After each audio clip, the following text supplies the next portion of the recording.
Hola, mis miembros de la familia. Mi nombre es Dago. Son bienvenidos de nuevo a mi canal. And to my English subscribers, hello family members. My name is Dago and welcome back to my channel. If you're just joining me for the very first time, I'm originally from Nigeria and I bring to you content based on how you can obtain your visas, immigration news, and how you can live your best life here in España. If you think you can relate to that kind of content, please consider smashing the red subscribe button down below.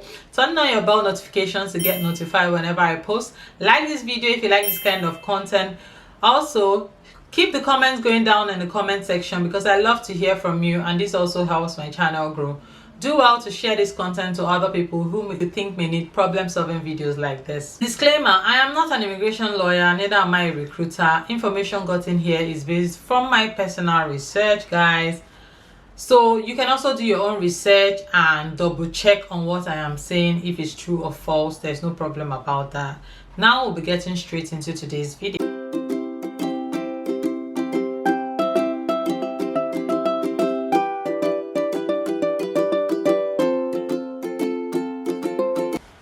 I've been getting a lot of questions from my subscribers who actually applied for study visa. They got rejected, they reapplied and also got rejected. So they have been coming to my emails, they have been sending messages complaining of these rejections, and because of that I had to put out this video. Today we are going to be looking at statistics. According to Schengen visa statistics of 2021, the 4 countries with the highest visa rejection rates were Sweden, Norway, France, and Denmark. And these 4 countries were more likely to reject a visa application than any other Schengen countries. These were the statistics related to the countries with the highest rejection rate. Sweden's rejection rate is 30.6% of visa applications. Norway rejected 26.2% of visa applications. France rejected 21.1% of visa applications. Denmark rejected 21.1% also. Belgium rejected 20.4% of visa applications. As we have countries that have high rejection rates, so do we also have countries that have low rejection rates. These are some of the countries that have low rejection visa rates. Latvia, rejection rate is as low as 3.5%.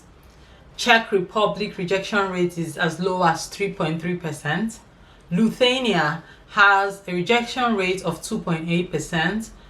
Slovakia has a rejection rate of 2.7%. Luxembourg has a rejection rate of 1.2%. Schengen countries, France, Germany, and Spain has the highest number of visa applications in 2021 and this year. In 2021, the average rejection rate for all Schengen countries was 13.4%. It's interesting to note that 2019, the normal year before the outbreak of COVID-19, the average rejection rate of visa applications stood at 9.9%. We have seen countries that have the highest rate of visa rejection, and we have also seen countries that have the lowest rate of visa rejection. Anyway, I'm talking about Schengen today. According to Schengen visa statistics, the African countries to be at the receiving end of this rejection are as follows. Citizens of Guinea-Bissau has 53% rejection rates. Senegalese has 52.2% rejection rate. Nigeria, my beloved country, has 51% of rejection rates. So India is another country that has received many visa rejections. You may be asking, why am I calling out all these statistics? Why the figures? What are we going to use it to do? What's the solution? Right now, we need to understand that in these Schengen countries, they are actually obligated to give you visas.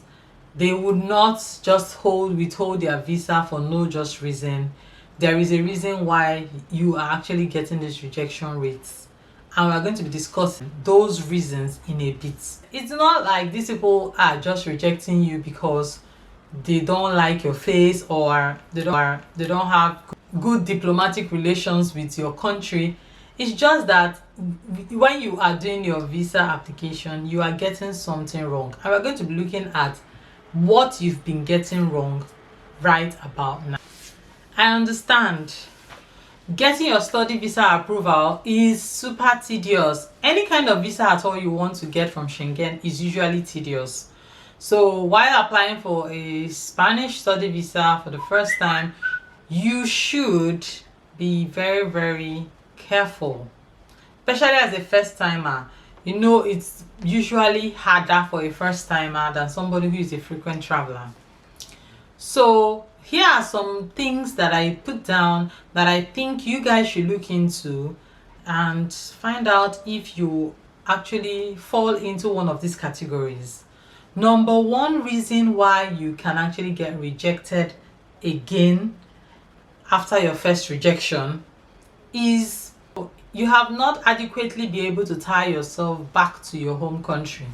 When you are actually filing for a visa, have you adequately tied yourself to your home country? You know, let me explain. Showing that you have an intention to come back to your home country is of utmost importance. You can choose to put forth, you know, a link to your family in Nigeria or wherever country you come from. You can also choose to put in your future plans that are based in Nigeria and convince the visa officer that you have, you know, you have that intention of coming back to your home country. There is nothing else they want to know apart from the fact that after you finish studying this course, you are going to come back. That is number one fear of all the Schengen countries. That's number one fear why they can actually give you a visa rejection, especially when you're youth, you're young, you're vibrant, your whole life is in front of you. They just feel that anybody that's living countries like ours, they don't have intention to come back. So you need to adequately convince them.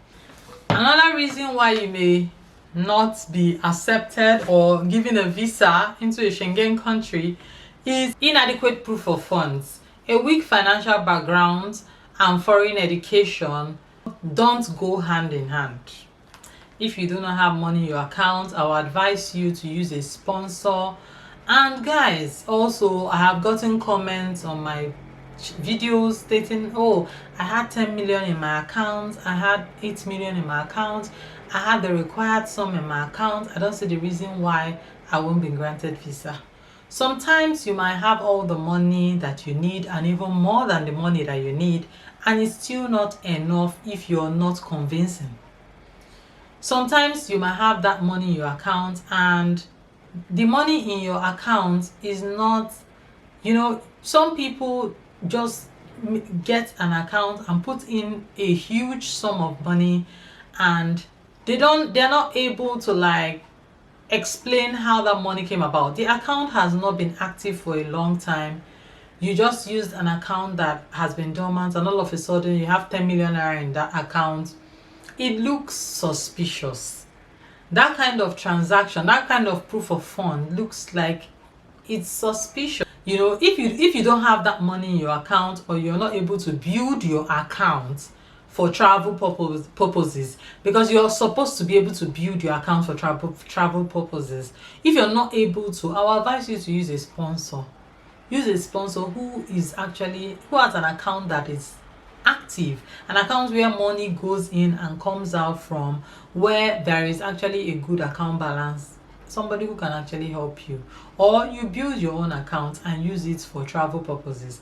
But do not just wake up one morning and say I want to travel and there's no money in your account, because if that is the case, you will definitely get rejected. Now, some people do not know that actually can get you rejected in any of these Schengen countries is a lousy conduct and meek body language. A lot of people go to the embassy and they don't even dress like somebody who is responsible. They don't have that body language like somebody who is serious. They go with saggy trousers.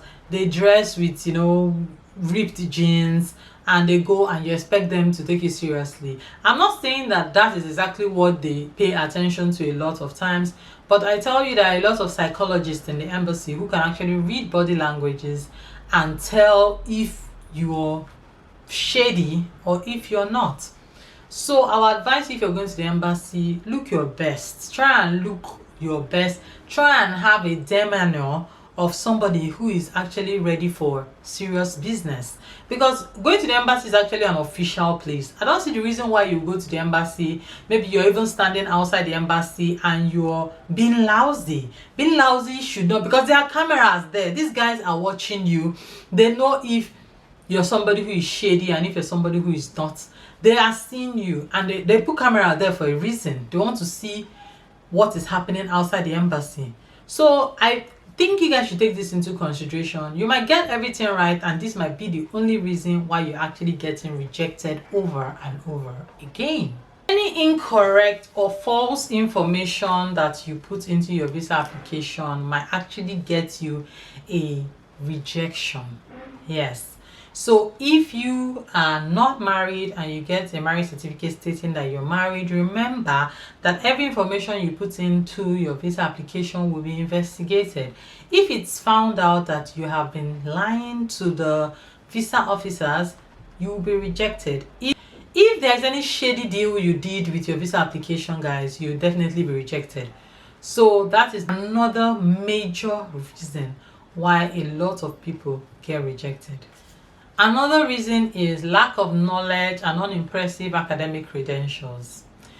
Your academic credentials are a mirror to you as a student. A good academic record, not only of your recent degree courses, but of all your students' life, gives a great impression about your study profile, and your academic record is capable of convincing the visa officers of your capabilities.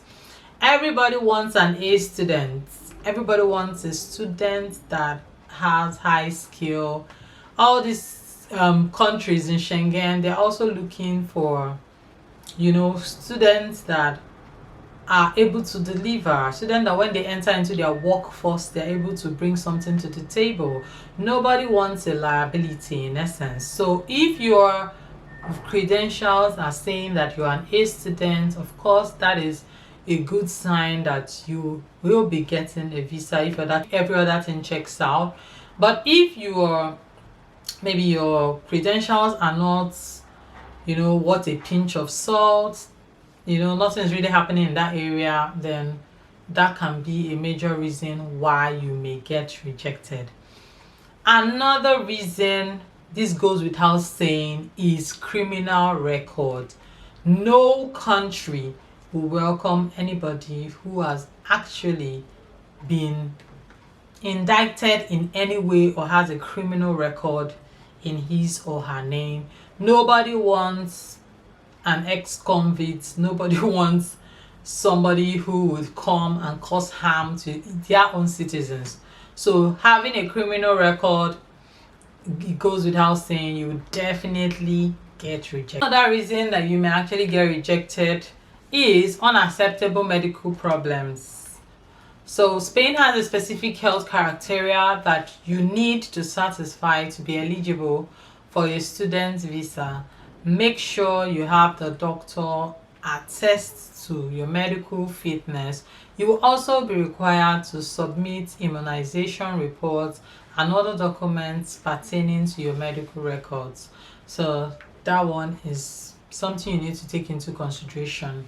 The last but not the least is, are you selecting the wrong visa types? So if you're coming for a short course which lasts maybe more or up to 90 days, you need to apply for a C-type study visa which lasts up to 90 days. So if you're coming for a 3-month course, you can actually, or less, maybe a 1 month to 3 months course, you should be applying for a C-type study visa. Then if you're coming for longer than 90 days program, maybe 1 year or more, you should be applying for a D-type study visa. That is why it's so important for you to do your research. To apply for a visa, you need to sit down and do your research. You cannot depend on an agent for everything. If you get the visa and leave the country through an agent, congratulations. If you don't get the visa using an agent, you can actually do your visa processing yourself and get it right by sitting down and doing your research, and everything you need to know is actually on the internet. So I just feel if you take these necessary steps, you will definitely be able to get yourself a study visa. That's my advice in this video. Try and do your research, try and get your facts right, try and submit adequate document that convinces them that you are the real deal, and see you in Schengen. So guys, if you have any questions concerning this video, please do follow me Malawi the Bag on IG and sending me your questions. I will be answering them in due time. Also, you can actually join my membership for further guidance. Thank you for joining me on this video. See you on my next video. Before you log out, do well to check out these 2 videos pertaining to how to obtain your visas. Thank you. Hasta luego.